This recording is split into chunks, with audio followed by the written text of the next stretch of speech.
Audi Actu, c'est du lundi au vendredi de 7h à 8h20 sur XR FM.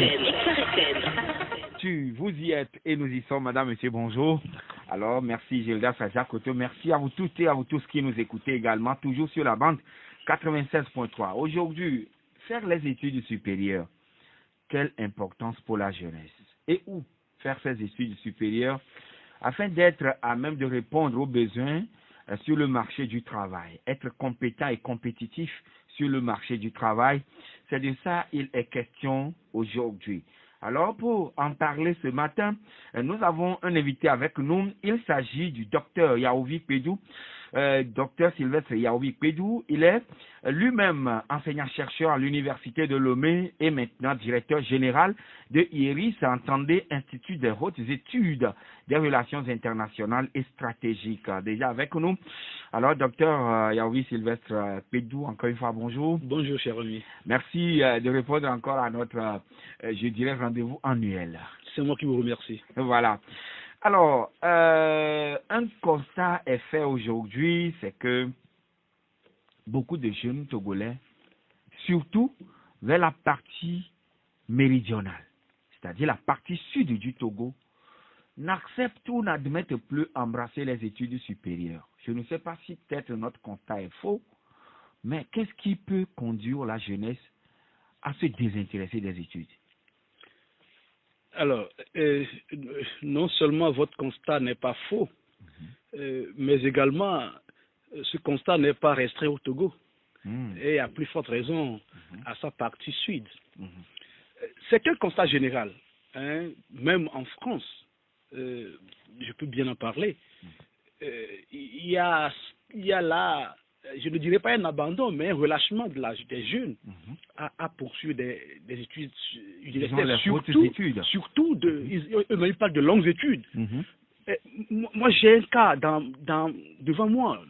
Le petit, il a son bac là à 20 ans et il me dit qu'il veut faire une formation de 2 ans. Vous voyez? Et quand je lui pose la question, pourquoi il dit qu'il veut gagner vite. C'est toute la raison. Ça. Et donc, à 22 ans, si tu ne travailles pas, tu trouves pas de travail, tu vas devenir chômeur à 22 ans. Il ne répond pas. J'ai dit, il n'a qu'à réfléchir. Il voudrait que je l'accompagne. Moi, je ne suis pas prêt à t'accompagner, à moins que tu me l'imposes.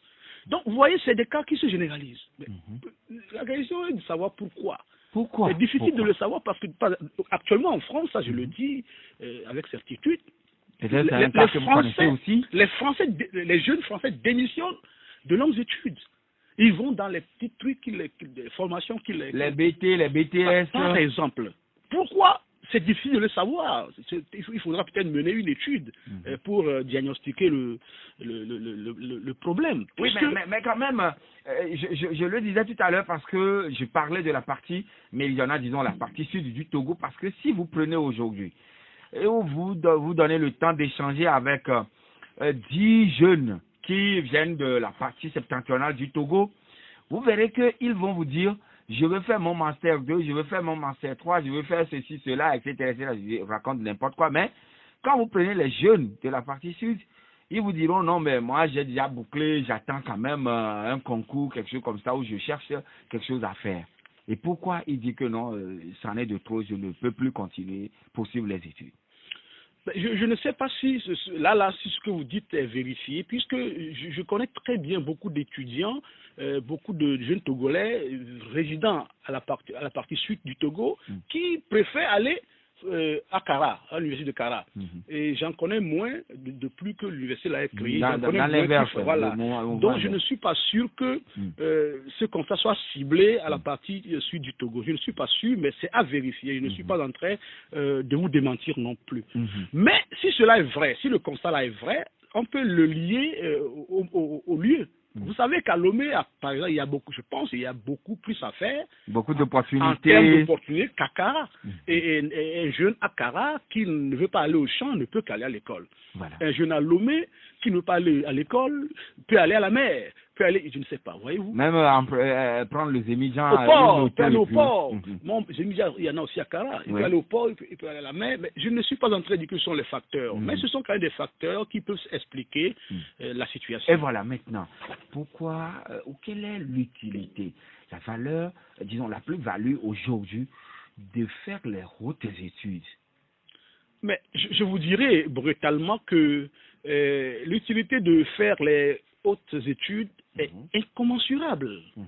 Elle est incommensurable. On ne peut pas dire, attends, les gens ont fait des hautes études, ils sont en chômage, donc ce n'est pas utile. De toute façon, soyons-en sûrs. Hein, le marché ne peut pas tout consommer.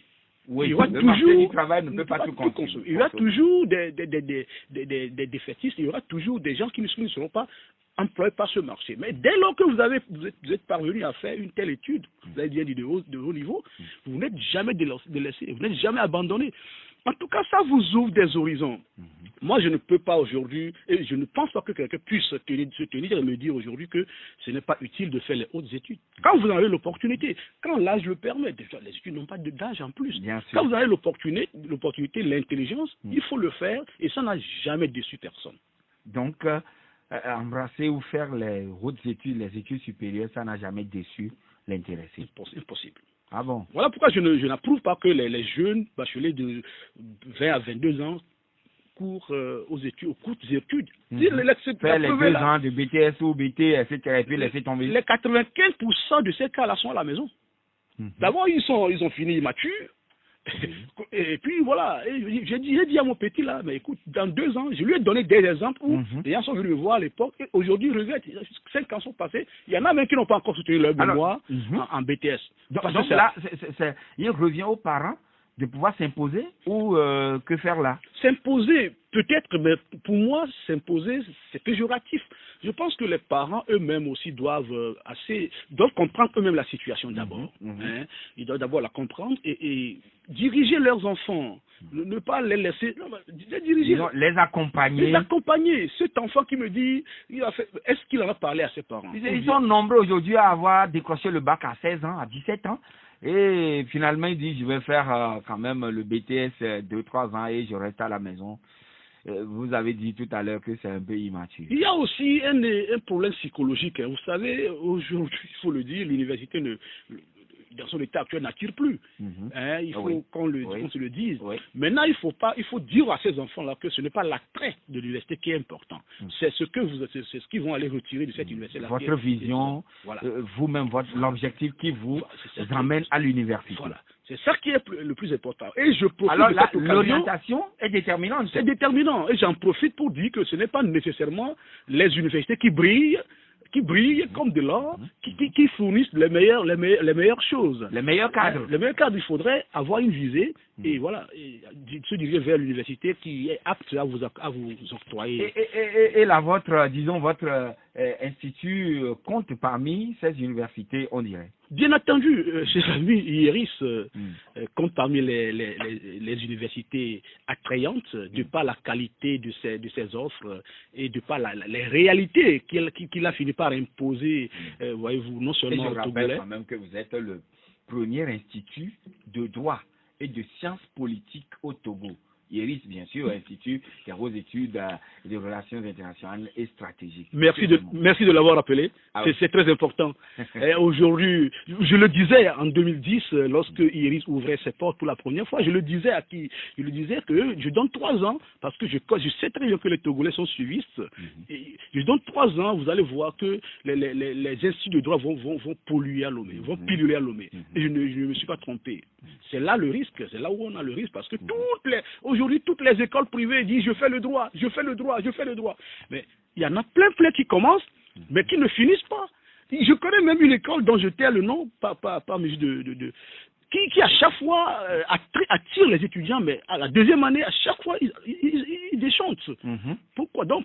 Voilà, donc IERIS reste... Oui, mais l'autre fait aujourd'hui, c'est qu'il y a des universités privées qui pullulent, mais in fine, quand vous décrochez le diplôme là-bas, votre diplôme n'est pas reconnu ailleurs. C'est ça qui pose le problème. C'est justement ce pourquoi il faut faire attention.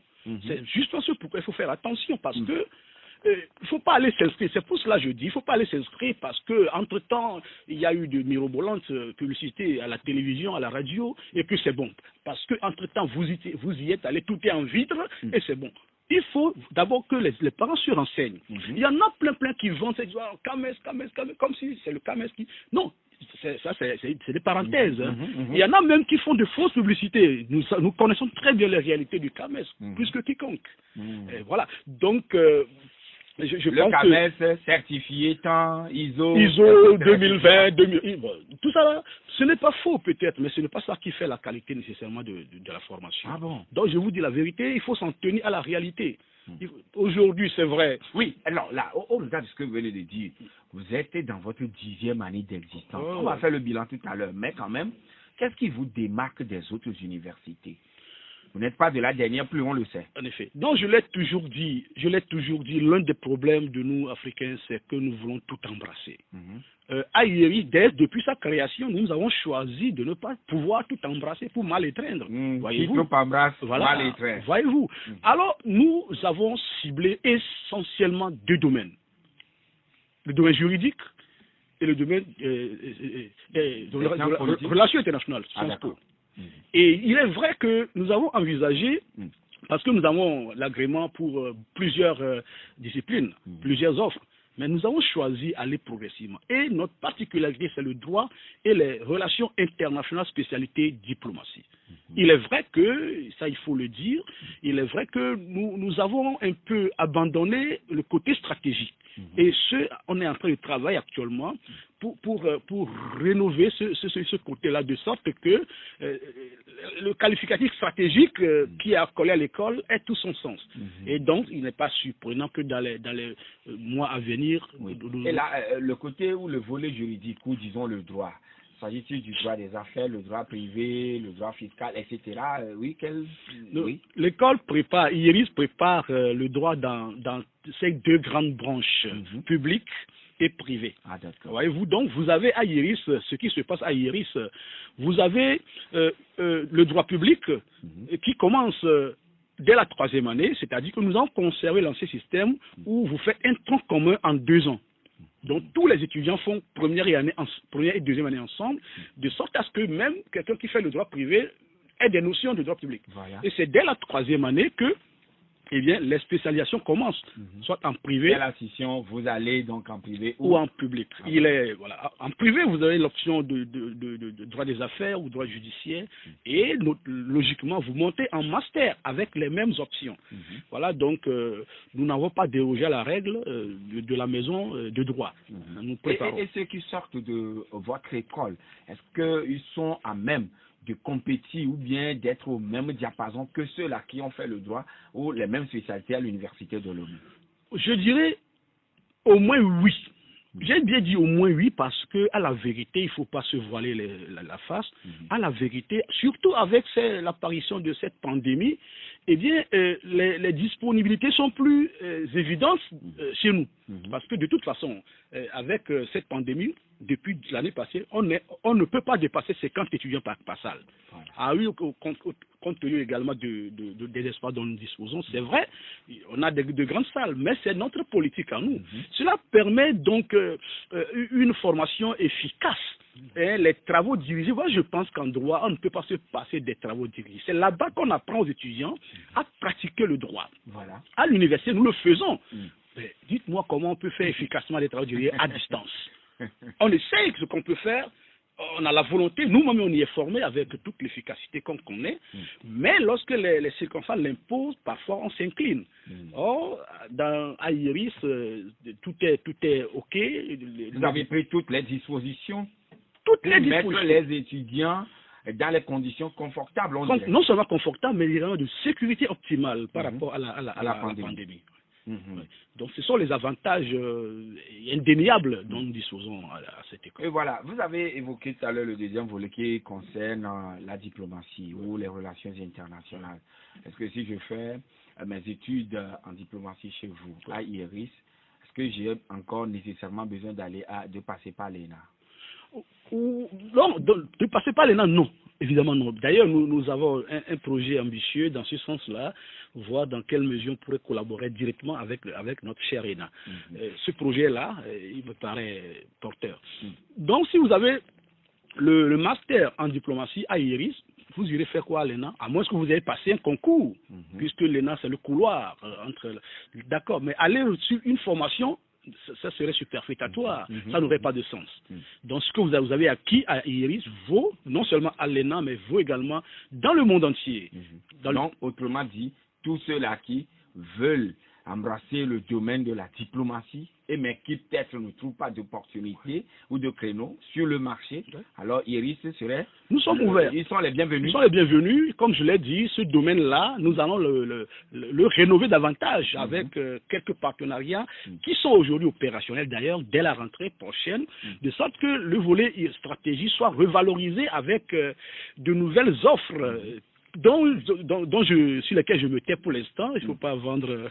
Des encadreurs compétents qui sont à la hauteur. En effet, c'est là aussi l'un des points forts de Iris, parce que moi, vous savez, la différence à Iris, c'est que ces promoteurs ne sont pas des commerçants, ce sont des universitaires. Et je ne vois pas pourquoi un universitaire va envoyer la jeunesse en pâture. Voilà. Donc forcément, nous tenons à cette rigueur scientifique qui fait d'ailleurs la renommée de Iris. Je vous dis, jusqu'à ce... Bon, il y a des exceptions. Sinon, à part cela, aucun de nos étudiants ne nous a déçus, ni à l'intérieur, ni à l'étranger. Donc, il constitue le reflet de la qualité de l'enseignement que vous dispensez, vous donnez là-bas? Oui, dans la mesure même où, depuis cette année, Iris a enregistré son 6e docteur. C'est-à-dire les étudiants qui ont fait Iris et qui ont fait la licence et que nous avons recommandé en France, il y a 7 qui ont soutenu cette année, enfin 7e cette année. Et en France. Et aujourd'hui, je peux le vous dire, dans certaines universités, je le dis plus brutalement, à l'université de Poitiers par exemple, vous avez au moins 3 étudiants de Iris qui font partie du corps enseignant. Et je les invite. 3 étudiants sortis. 2 étudiantes et un étudiant qui sont actuellement, qui font partie du corps enseignant, c'est-à-dire en tant que chargé des travaux dirigés, à l'université de Poitiers. Même si ce sont des vacataires quand même, ce sont des enseignants. C'est ce que nous avons tous fait pour dire non, on est enseignants. Ils sont associés au corps enseignant. À l'université de Poitiers. De Poitiers. En France. Et nous les invitons même à Iris pour venir montrer l'exemple. Nous leur confions des cours de mission ponctuels pour que ça serve d'exemple aux autres qui sont même par vidéoconférence aussi, c'est possible. Non, je tiens à ce qu'ils viennent. Galvaniser. Je tiens à ce qu'ils viennent. Bon, alors oui, voilà, comme vous venez de le dire, en 10 ans d'existence, s'il vous est demandé aujourd'hui de nous dresser un sommaire bilan par rapport aux formations, ou disons à la formation universitaire, en termes de formation universitaire. Ouais, ben, je viens d'anticiper votre question, puisque je viens de dire que nous avons arrivé notre 7e docteur.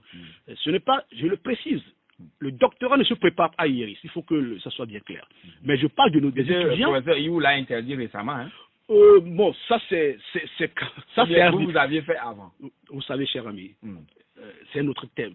On ne peut pas interdire le doctorat à une école qui prépare le LMD. D'accord. Maintenant, ou alors c'est LM. Revenez à ma question. Mais a priori, Iris n'est pas équipé pour conduire ses étudiants au doctorat. D'accord. Ceux-là qui sont docteurs, ce sont des gens qui ont fait l'Iris et que l'école a recommandé en France. Ils sont allés faire leur master là-bas et ils ont fini. C'est de ça que je parle. Il faut que ce soit clair. Voilà. Et c'est clair. Et donc, vous l'avez dit, en 10 ans, il y a eu beaucoup de choses. Et voilà, l'exemple est partant. Et même dans l'administration togolaise, des gens qui nous écoutent peuvent en témoigner. Nous avons plein d'étudiants qui sont aujourd'hui de haut cadre. Mais c'est à Iris qu'ils ont fait le... Mais quand même, quelles ont été vos ambitions à vouloir créer cet institut dans l'environnement universitaire togolais? C'est vrai, c'est une bonne question, parce que en 2010, lorsque nous souffrions ce projet de Iris, déjà nous prenait pour des rêveurs. Moi, je suis arrivé à Lomé en 2009. Et vous avez été revenu de France en 2009. J'ai été engagé à l'université en 2009. Et c'était la période où on démarrait le LMD. Et je voyais ce qui se passait. Et je me disais, mais tiens, il faut réfléchir. Et un aîné, je lui fais honneur, le pasteur Capo, m'avait approché sur un projet de master en diplomatie. C'est bon, mais il faut ajouter licence en droit. C'est comme ça qu'on a fait la demande au ministère qui nous l'a accordé aussitôt. C'est comme ça qu'on a ouvert en 2010 notamment, la première date d'ouverture le 18 novembre 2010. Voyez-vous. Et donc, c'était l'ambition première, l'enjeu premier, c'était de désengorger, c'était d'accompagner les jeunes Togolais qui se cherchaient. LMD commençait on s'est cherché. Aujourd'hui, on semblait stable, même si les difficultés demeurent encore, mais on semble aujourd'hui stable. Ce n'était pas vrai il y a 10 ans. Oui. Voilà en réalité ce qui m'a poussé à participer à l'ouverture de cette école. Et je pense que je ne suis pas déçu, même si à un moment donné, il y a eu quand même quelques épines qui ne nous ont pas permis d'atteindre effectivement nos objectifs à ce jour, même si on a encore de l'espoir. Vous avez encore de l'espoir, mais c'est vrai, je l'avais effleuré, je l'avais effleuré un peu au début, mais quand même, pourquoi avoir choisi, mettre en exergue le droit et la diplomatie? Justement, ne me taxez pas de prêcher pour ma paroisse. J'aime embrasser ce que je sais faire. Ah, voilà. J'aime embrasser ce que je sais faire. Vous le savez. La plus belle femme ne peut donner que ce qu'elle a. Voyez-vous, je suis juriste. Je suis juriste et certains de nos collègues sont politistes. Et voilà d'ailleurs pourquoi j'ai tenu à ce qu'on se limite pour l'instant à ce domaine-là, où après, voilà, pour être efficace et servir et atteindre nos objectifs. Voilà. Ah oui, mais aujourd'hui, est-ce que, je l'ai dit entre-temps, est-ce qu'aujourd'hui vous avez la certitude que vous êtes inséré dans cet environnement rempli de beaucoup d'universités privées? À la vérité, je crache le mot. Quand on parle d'école de droit au Togo, c'est Iris. Ce n'est pas, c'est vrai, restons humbles, hein. Ça je le dis, l'école a connu des difficultés, notamment de 2015 à 2019. Ça, je ne le cache pas. Mais depuis 2020, l'école est en train de renaître de ses cendres. De toute façon, si je parle de difficultés, ça n'a rien à voir avec la qualité scientifique de la formation. C'est des problèmes de gouvernance. C'est des problèmes entre associés. Ça, c'est un problème administratif. Voilà. Qui, tant mieux, aujourd'hui, a trouvé sa solution. Dieu merci. Alors, j'attends dire que Iris n'existe plus. J'attends dire que, et ça c'est assez choquant, les diplômes de Iris la preuve, vous étiez ici chez nous l'année dernière, et voilà, cette année encore vous êtes là. Si l'école n'existait pas, vous ne pourrez pas du moins être avec nous. Je le dis encore, si après Iris, il y a eu une école, Iris reste l'ENS. Et Iris reste toujours l'inspiration. Parce que je suis sûr, sans Iris, les autres ne naîtraient pas. Parce que les gens ne savaient même pas que c'est possible. C'est vrai, vous le dites si bien, monsieur le directeur. C'est vrai, vous prêchez pour votre chapelle, mais quand même, vous généralisez pas un moment. Mais quand même, est-ce que vos filières répondent aussi aux besoins de l'emploi sur le marché? Naturellement. C'est en adéquation avec cela? Naturellement, le droit est partout dans la société. Le droit est une discipline qui se sert partout, même dans les champs. Bien entendu, on a besoin du droit pour pouvoir réglementer. Donc, vous savez, on ne peut pas dire qu'un institut qui forme en droit forme des chômeurs. Ce n'est pas vrai. C'est pas vrai. Quelqu'un qui a fait le droit est opérationnel dans presque tous les domaines, même dans les domaines scientifiques. Peut-être devenir avocat ou huissier ou notaire pour gruger les gens, etc. Gruger, non. Les gens pensent que quand on fait le droit, on est destiné nécessairement à être avocat. À faire du faux. Non. Les juristes ne font pas du faux. Vraiment? Ils redressent et condamnent le faux. Et c'est cela encore nous formons nos étudiants. Et puis, vous savez, cher ami, il y a aussi l'aspect éthique de la chose. Nous avons essayé d'insérer dans nos maquettes une formation sur l'éthique. Il ne faut pas non plus, comme vous le dites, avoir son diplôme pour ruiner les autres. Il faut être diplômé, il faut avoir le droit, il faut apprendre le droit. Moi, je dis toujours à mes étudiants... Pour corriger les injustices sociales... Alors que vous décidez de devenir juriste, c'est que vous devez devenir sacrifice social. Vous devez vous sacrifier pour la société. Puisque voilà, vous devez savoir que vous travaillez toute la vie, peut-être même après votre mort, vous demeurez utile quand vous faites le droit. Parce qu'entre-temps, vous auriez aidé à avoir un acte rendu ou quelque chose comme ça. Votre nom sera toujours quelque part. Vous servirez toujours de référence si vous avez servi de votre droit, si vous avez laissé votre droit au service du en respectant bien sûr l'éthique et la déontologie du domaine. Voilà. Et mon cher ami, vous savez, on connaît bien le sort des illustres juristes qui ont mis cette exigence. On connaît bien leur sort. Dans cette vie, dès lors que vous enfreignez à certaines prescriptions naturelles, mais vous faites le prix tout de suite. Et moi, vous arrivez à inculquer cela à vos apprenants? En tout cas, moi, c'est ma tasse d'été. Oui. Je le dis. Tout parent qui vous écoute maintenant, docteur Sylvestre Yaoundé-Pédou, et dont l'enfant lui a dit, papa, moi je veux devenir avocat, je veux devenir magistrat, je veux devenir greffier, je veux devenir ceci ou cela. Pourquoi il doit choisir Iris et non une autre université privée?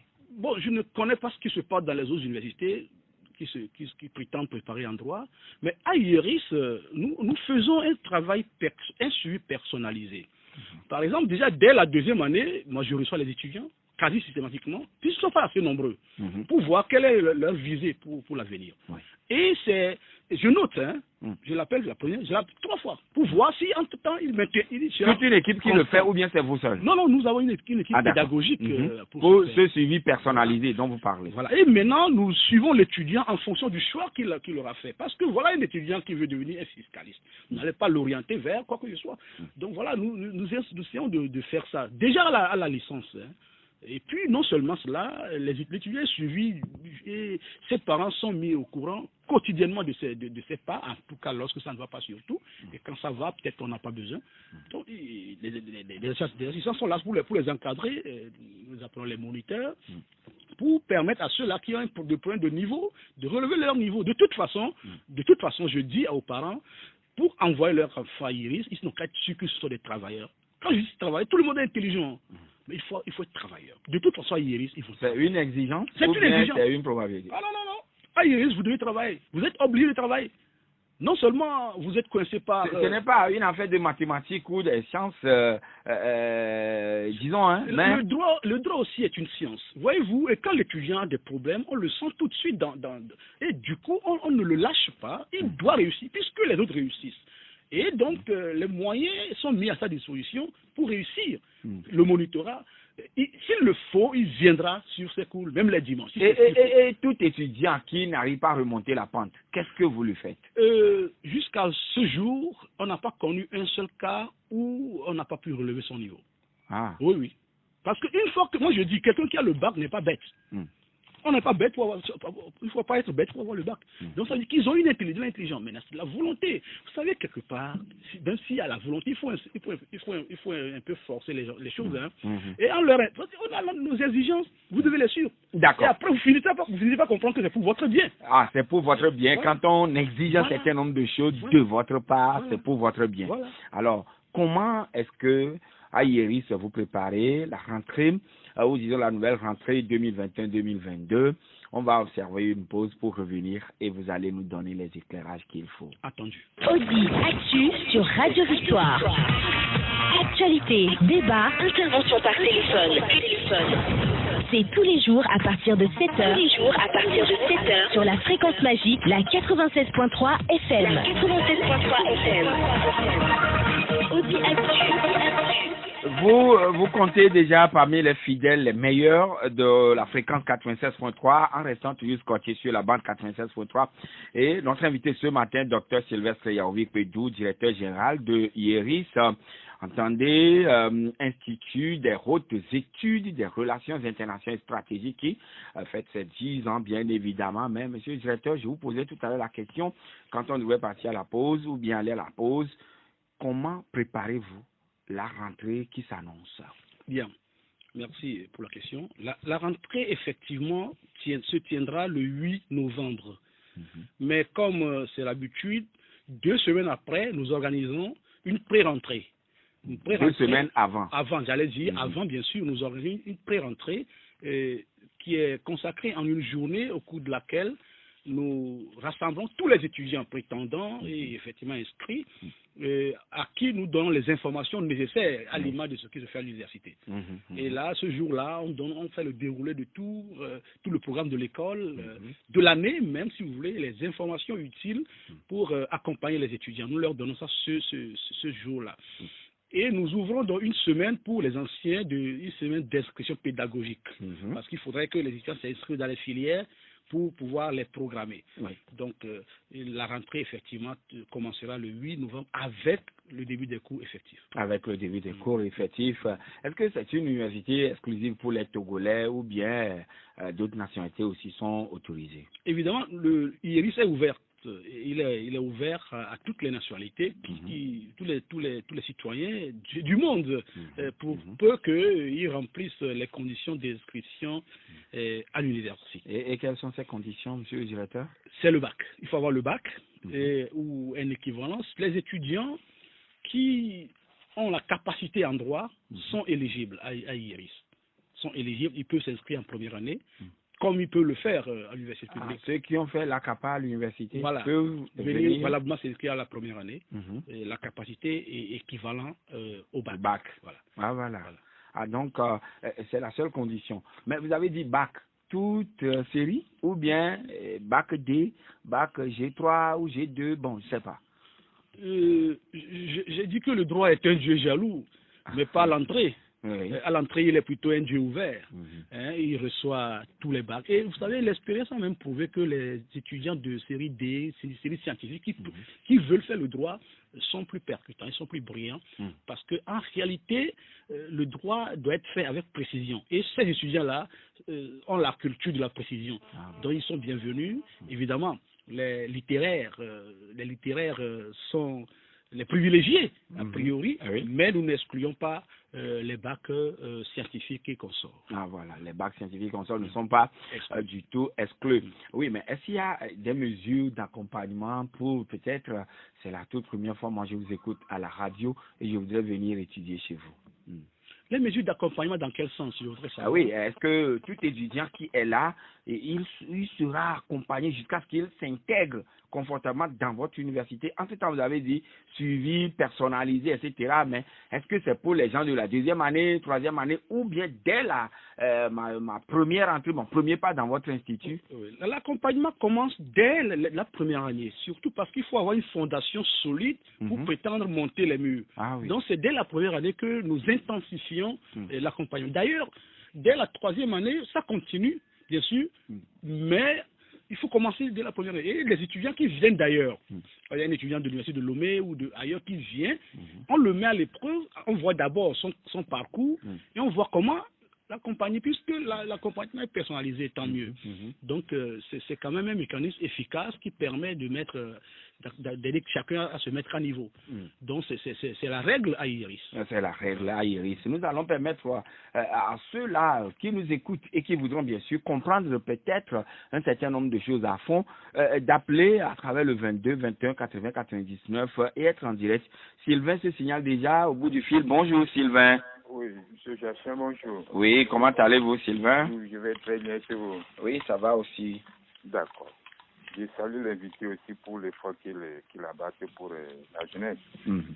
Et puis, franchement, Jachin, surtout au Togo, on crée des diplômés sans emploi. C'est ça on crée ou on forme des diplômés sans emploi? Bon. On forme des diplômés sans emploi, comme vous voulez. Ce qui fait que les jeunes se désintéressent de l'étude. Parce qu'ils voient leurs grands frères qui sont à la maison, qui sont remplis de diplômes dans leur cartable, et qui ne font rien. Au Togo, spécialement au Togo, quand vous n'avez pas les moyens, après le bac ou bien après l'étude, d'envoyer votre enfant à l'extérieur du pays, franchement, vous êtes un homme cuit. L'autre fois, moi, je disais à mon enfant qui vient d'avoir son BPC à 15 ans, pourquoi ne pas aller faire une formation modulaire quelque part, 3 ans, et puis revenir continuer son cursus? Il a refusé. Il a refusé parce que quand moi, je vois ces jeunes qui sont à la maison avec des diplômes, et quand ils présentent leur diplôme, vous tombez de nuit. Oui, mais est-ce que quand même, c'est vrai, ils ont obtenu les diplômes, disons, d'études supérieures, mais ils sont à la maison. Est-ce pour autant, on doit raccrocher, on ne doit plus aller? Il faut en tout cas, la question sera posée à l'invité tout à l'heure. Il faut aussi avoir les moyens pour soutenir l'enfant, pour l'envoyer quelque part, pour continuer. En tout cas, notre invité vous apportera tout à l'heure des éclairages. Monsieur Agninefa. Bonjour. Oui, bonjour. Bonjour, professeur. Bonjour. Oui, c'est un professeur, il a été mon professeur sur le campus. Ah. C'est un oui. Ok. Monsieur le professeur, Et s'il vous plaît, vous ne voyez pas aussi que le fait que les jeunes n'arrivent pas à aller loin dans leurs études après leur bac, ils préfèrent peut-être faire résident ou quelque chose pour gagner leur pain quotidien. Vous ne voyez pas qu'il y a une question de pauvreté, c'est parce que je vois que bon nombre de parents ont démissionné, c'est-à-dire après le bac, ils disent que bon, moi j'étais supporté jusqu'à ce que tu as le bac, déjà tu es devenu grand. Ils savent consciemment que l'enfant ne peut pas se supporter parce qu'ils n'ont pas les moyens. Mais, à mon avis, est-ce que ça ne serait pas mieux que vous plaidez et qu'est-ce qu'on dit que après le bac, il faut qu'il y ait un accompagnement au niveau de l'État et on supprime les trains, c'est-à-dire qu'on donne au moins par mois une somme aux étudiants, c'est-à-dire que au moins par exemple 100 000 francs par mois pour un étudiant. Au moins ça peut encourager aussi l'étudiant à aller loin. D'accord. L'étudiant qui a loué, il fait des va-et-vient, aller-retour, tout ça là, c'est un bête. Ça c'est pas mieux pour plaider aussi cette cause. Pour qu'à la fin du mois, peu importe l'âge de l'étudiant, on lui donne quelque chose à la fin du mois, quoi. Oui, alors, mais, M. Agninefa, vous-même, vous n'avez pas bénéficié donc de ces atouts, disons de ces accompagnements. Pourtant, vous aviez pu faire vos études supérieures. Oui, bien sûr. D'accord, ok. Maintenant, la question sera posée à notre invité tout à l'heure. Papa Sibiti. Oh là là, Papa Sibiti, on l'a perdu. 92 02 80 63 22 21 80 99 pour être en ligne avec nous. Allô, allô. Ouais, allô, Joachim, bonjour. Oui, bonjour, Monsieur Senghor, je crois. Ouais, salut, je salue le professeur là. Mm-hmm. Bon, c'est une petite question. Je voudrais savoir, aujourd'hui, Kokoroko a suspendu cette salle dans des universités privées. A suspendu quoi? C'était au niveau du doctorat dans les universités privées. Mm-hmm. Je ne sais pas si vous avez appris ou pas, je ne sais pas.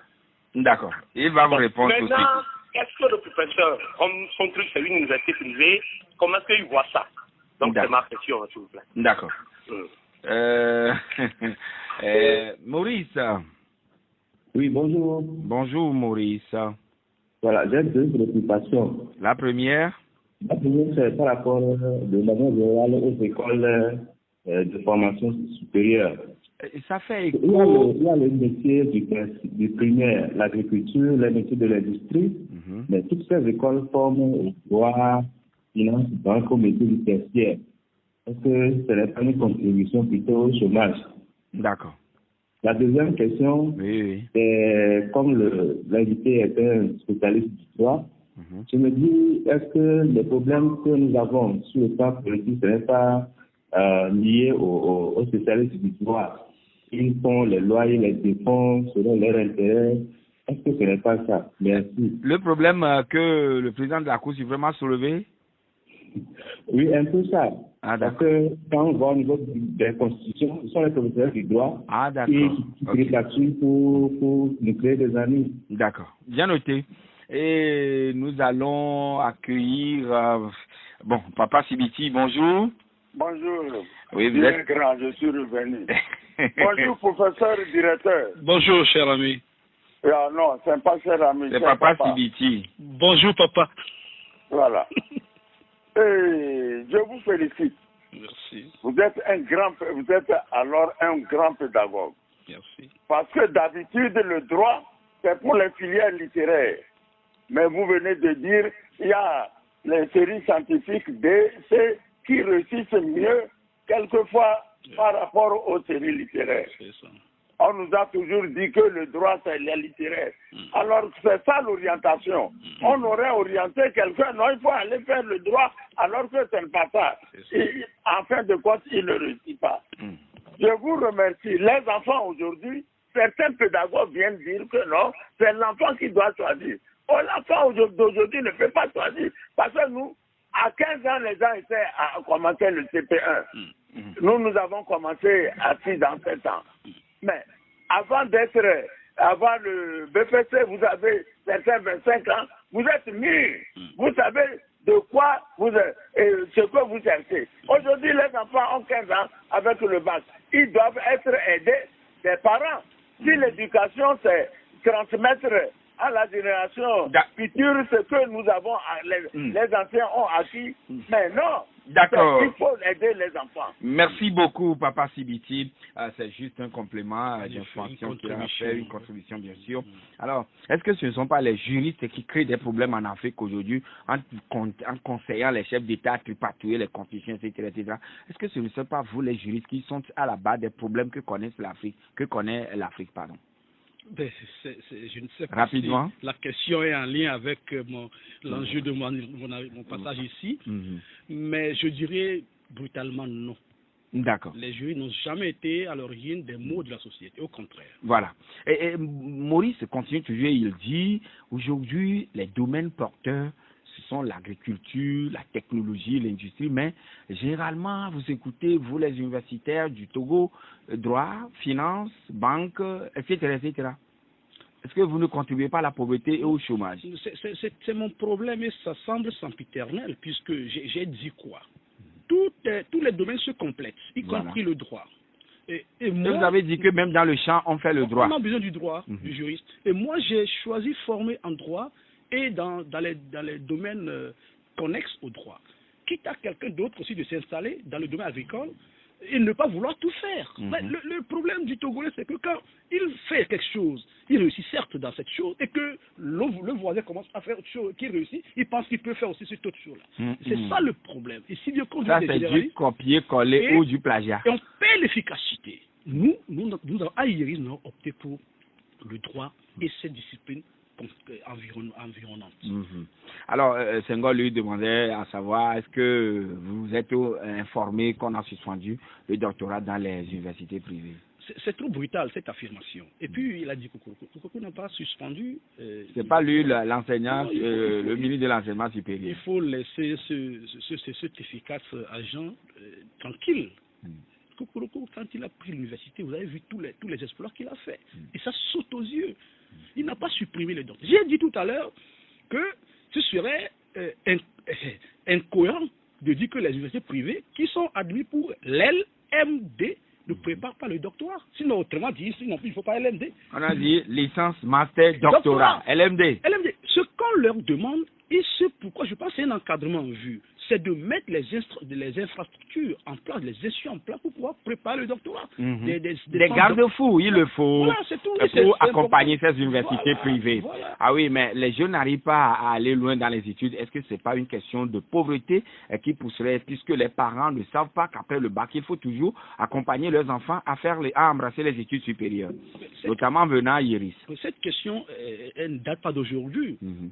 Même aujourd'hui, c'est encore mieux. Avant, le lycée Bonnecarré, ce n'était pas qui veut venir là-bas, vous savez, dans le temps déjà. Donc cette question de l'école liée à la pauvreté ne date pas d'aujourd'hui, mais il faut quand même comprendre que quand vous avez un enfant, il faut lui assurer l'avenir. En tout cas, quand les choses sont dures, seuls les durs avancent. Dit-on. Voilà. Ah oui, mais on forme des diplômés sans emploi parce que les grands frères sont à la maison bardés de diplômes.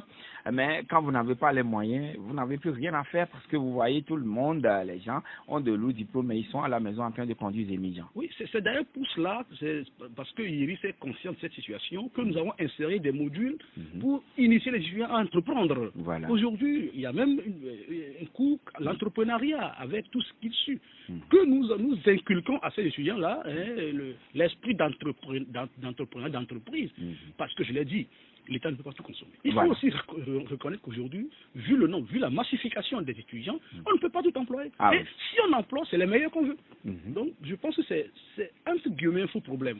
Parce que quand vous êtes meilleur, vous êtes parti. Vous n'allez pas rester à la maison. Vous n'allez pas traîner. Je demande aux étudiants de ne pas être minimalistes, de travailler à fond, de chercher toujours à être... Parce que c'est les projets qu'on va prendre. Les meilleurs, c'est eux qui sont toujours choisis. Alors, où se trouve IRIS? Justement, IRIS est situé donc à Agoué, niveau Carrefour Bleu, juste derrière le CEG Agoué groupe C. Voilà. Téléphone pour vous joindre? Téléphone en fixe, vous avez le 22 50 21 12. Encore une fois? 22 50 21 12. Et portable, vous avez 97 68 23 48. Et vous le répétez encore. 97 68 23 48. Voilà.